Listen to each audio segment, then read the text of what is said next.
Fils de Jean II le Bon et de Bonne de Luxembourg, Charles V est né à Vincennes le 21 janvier 1338. Son père, Jean II, est capturé et fait prisonnier par les Anglais après la défaite à la bataille de Poitiers. Charles V assure donc la régence de 1356 à 1360, il a 18 ans.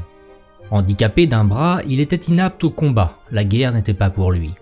Cela ne l'a pas empêché de gérer le royaume avec vitalité et intelligence, ce qui lui a valu le surnom de le Sage. Amoureux des livres, il a, malgré son manque de bravoure, libéré la France des Anglais. Suite à la capture de son père, il dut faire face à une alliance des seigneurs féodaux, des bourgeois de Paris et des paysans. Les bourgeois, menés par Étienne Marcel, se soulevèrent. Après s'être enfui, il doit faire face à l'affront. Il assiège alors Paris et fait assassiner Étienne Marcel. Il reprend le pouvoir tombé momentanément aux mains de Charles le Mauvais. Charles V se sort de ce mauvais pas et signe même des préliminaires de paix avec les Anglais à Brétigny, près de Chartres. Par le traité des Romans, le 30 mars 1349, le comte Humbert de la Tour du Pin cède le Dauphiné à la France, territoire qui par la suite sera cédé à l'aîné du roi de France. Charles devient donc le premier dauphin de France, titre donné pour la première fois à l'héritier du trône.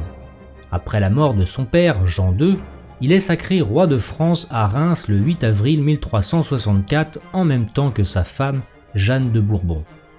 Son principal rival, Charles le Mauvais, est battu 3 jours plus tôt à Cocherel par Bertrand du Guesclin. Une fois sacré, il reprend le combat contre les Anglais avec l'objectif de les chasser des provinces de l'ouest et du sud du royaume qui leur ont été cédées à Brétigny. Dès 1372, les Français reprendront La Rochelle, le Rouergue, le Quercy, le Poitou et la Saintonge. Les Anglais ne posséderont plus que la Guyenne et Calais. Sous son règne et dans la continuité de Philippe IV le Bel, les besoins administratifs se développent. Le gouvernement a de plus en plus besoin d'impôts réguliers comme le fouage ou des impôts directs sur les foyers. Tout au long de son règne, il marqua l'histoire de France de son empreinte et eut quelques réalisations à son actif, comme l'imposant donjon du château de Vincennes ainsi que la Sainte-Chapelle, située à l'intérieur du dit château. En 1367, il fait rénover et agrandir le château du Louvre.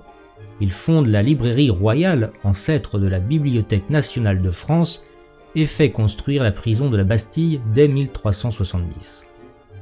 Le roi Charles V meurt le 16 septembre 1380, quelques semaines après son fidèle connétable du Guesclin, le 30 juillet 1380. Il laisse à son fils et héritier un royaume prospère et solide. N'oubliez pas de vous abonner à ma chaîne, de commenter et de partager. Si vous aimez mon travail et vous voulez me soutenir, vous pouvez faire un don via mon compte Tipeee. Merci d'avance.